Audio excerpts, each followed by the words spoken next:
Hello प्यारे student, आज के इस क्लास में आप सभी का बहुत ही बहुत स्वागत है।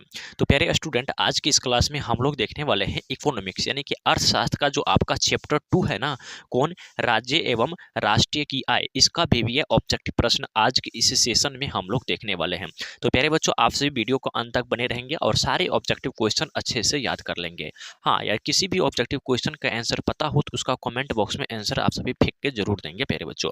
और आप सभी का क्लास कैसा रहा प्लीज आप सभी कमेंट करके जरूर बताएंगे, ठीक है ना।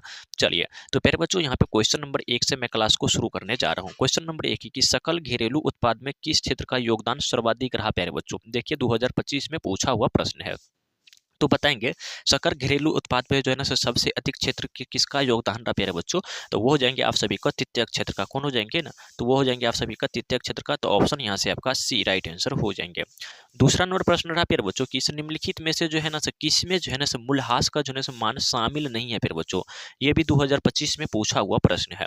तो वो हो जाएंगे आपका एनएनपी। क्या हो जाएंगे प्यारे बच्चों, एनएनपी। ऑप्शन यहाँ से क्या हो जाएगा ना आपका सी राइट आंसर हो जाएंगे। उसके बाद यहाँ पे तीसरा नंबर प्रश्न है कि इस निम्नलिखित में से जो है ना किसमें मूल्यांश का जो है ना मूल्य शामिल नहीं है प्यारे बच्चों। तो फिर से वही प्रश्न आ रहा है, तो वो हो जाएंगे एनएनपी हो जाएंगे। तो ऑप्शन यहाँ से आपका क्या हो जाएगा ना, बी राइट आंसर हो जाएंगे।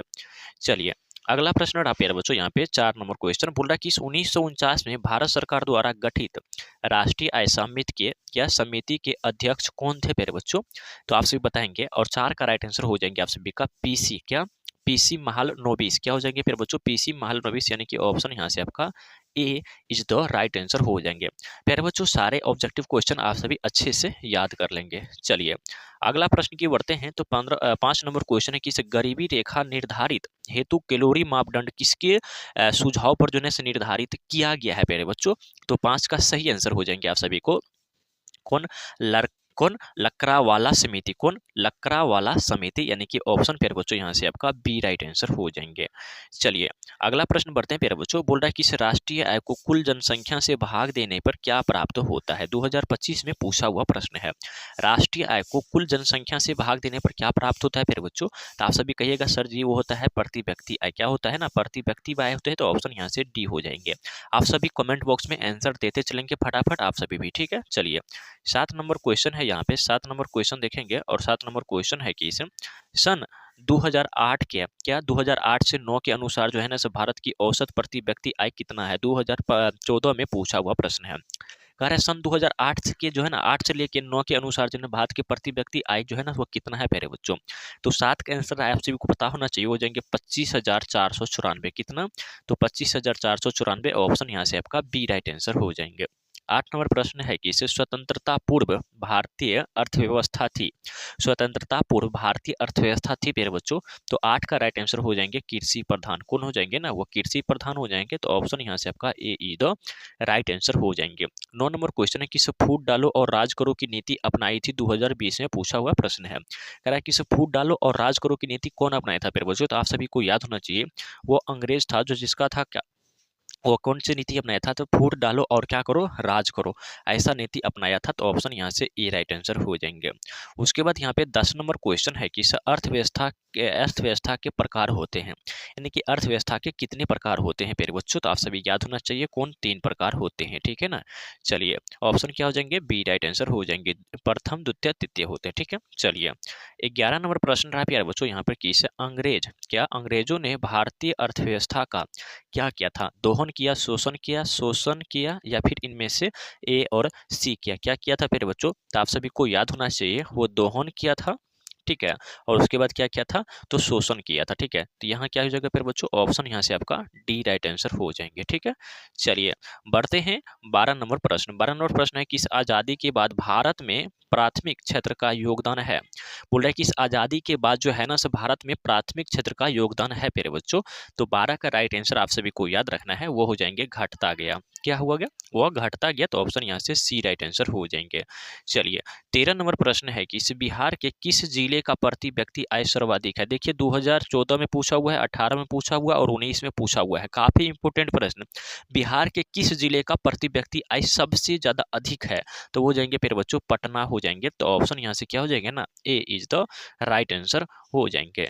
चलिए, 14 नंबर प्रश्न रहा यहाँ पे प्यारे बच्चों, करा कि इसे आर्थिक एवं मौद्रिक विकास एक दूसरे के है। आर्थिक एवं मौद्रिक विकास जो है ना से एक दूसरे का है प्यारे बच्चों, तो वो हो जाएंगे आप सभी का पूरक है। एक दूसरे का क्या है, तो पूरक है, तो ऑप्शन यहाँ से आपका ए इज द राइट आंसर हो जाएंगे। चलिए 15 नंबर क्वेश्चन है कि इसे साहित्य की दृष्टि में विकास की वृद्धि में, क्या साहित्य की दृष्टि में विकास की वृद्धि में, तो क्या हो जाएंगे फिर बच्चों, तो 15 का राइट आंसर हो जाएंगे कोई अंतर नहीं है। क्या हो जाएंगे फिर बच्चों, तो कोई अंतर नहीं है, तो ऑप्शन यहाँ से आपका B is the right answer हो जाएंगे। 16 नंबर क्वेश्चन है कि इसे सतत विकास है, तो बताइए सतत विकास है, तो सतत विकास क्या हो जाएंगे फिर बच्चों, अपने तथा आने वाले संतित का केवल, क्या अपने तथा आने वाले संतित का केवल, तो ऑप्शन यहाँ से आपका ए इज द राइट आंसर हो जाएंगे। उसके बाद यहाँ पे 17 नंबर क्वेश्चन करा है कि 17 नंबर क्वेश्चन थोड़ा सा मैं छोटा, 17 नंबर क्वेश्चन करा है कि इसे आय के परिश्रमिक है जिससे कोई कार्य की बदली पता हो, आय एक परिश्रमिक है जिससे कोई अपने कार्य के बदले पाता है फिर बच्चों। तो 17 का राइट आंसर क्या हो जाएंगे ना, तो वो हो जाएंगे आप सभी को हो जाएंगे मानसिक भी हो जाएंगे, शारीरिक भी हो जाएंगे, बौद्धिक भी हो जाएंगे और उपयुक्त तीनों भी हो जाएंगे, तो ऑप्शन यहाँ से आपका D is the right answer हो जाएंगे। 18 नंबर क्वेश्चन रहा फिर बच्चों, श्रम का पारिश्रमिक है, क्या श्रम का जो है ना परिश्रमिक है, तो बताइए श्रम का परिश्रमिक क्या हो जाएंगे फिर बच्चों, तो वो हो जाएंगे आप सभी को कौन, मजदूरी हो जाएंगे। ऑप्शन यहाँ से आपका D is the right answer हो जाएंगे। 19 नंबर क्वेश्चन है कि पूंजी का परिश्रमिक है, तो बताइए पूंजी का परिश्रमिक क्या हो जाएंगे, तो उसका हो जाएंगे प्यारे बच्चों ब्याज हो जाएंगे। क्या हो जाएंगे ना, ब्याज हो जाएंगे। ऑप्शन यहाँ से आपका सी राइट आंसर हो जाएंगे। उसके बाद यहाँ पे अगला प्रश्न है कि इस भूमि का परिश्रमिक है, तो बताइए भूमि का परिश्रमिक क्या हो जाएंगे। ठीक है, तो भूमि का परिश्रमिक हो जाएंगे लगान। क्या हो जाएंगे फिर बच्चों, लगान, तो ऑप्शन यहाँ से ए इज द राइट आंसर हो जाएंगे। अगला प्रश्न रहा यहाँ पे प्यारे बच्चों की इसे गरीबी, क्या गरीबी को जन्म देता है, यह कथन है, मतलब कह रहा है कि इस गरीबी जो है ना गरीबी को जन्म देता है, यह कथन किसका है प्यारे बच्चों, तो ये है आप सभी को रेनर नकल्स का, क्या रेनरल क्या सॉरी रेगनर नक्स का। ठीक है, तो ऑप्शन यहाँ से सी राइट आंसर हो जाएंगे। उसके बाद यहाँ पे 22 नंबर प्रश्न रहा प्यारे बच्चों की इस विकसित राज्य में ऊंची ऊंची होती है, क्या विकसित राज्य में ऊंची होती है, तो विकसित राज्य में ऊंची क्या होता है प्यारे बच्चों, तो वो होते हैं प्रति व्यक्ति आय। क्या होते हैं प्यारे बच्चों, प्रति व्यक्ति आय ऊंची होती है। प्यारे बच्चों सारे ऑब्जेक्टिव क्वेश्चन याद कर लीजिए, यकीन मानिए बहुत ही अच्छे तरीका से आप सभी बोर्ड एग्जाम में पास हो जाएंगे भाई, ठीक है ना, बहुत ही अच्छे स्कोर आएगा, ठीक है ना।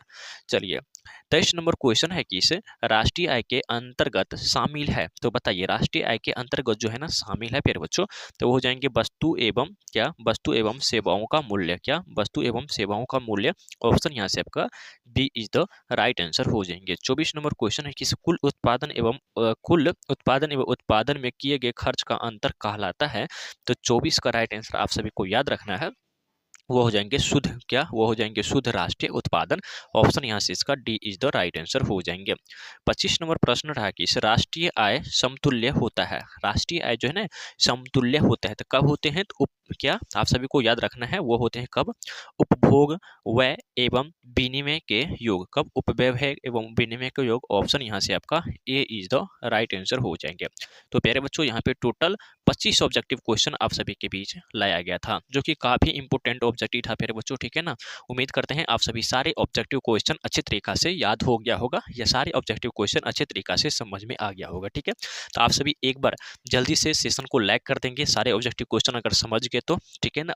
अपने दोस्त यार में भी इस चैनल के बारे में बताएंगे और चैनल को वीडियो को शेयर करेंगे प्यारे बच्चों, ठीक है। और एक छोटा सा प्यारा सा बहुत ही अच्छे तरीका से एक कमेंट भी जरूर करके जाएंगे, ठीक है। चलिए फिर मिलते हैं प्यारे बच्चों अगले क्लास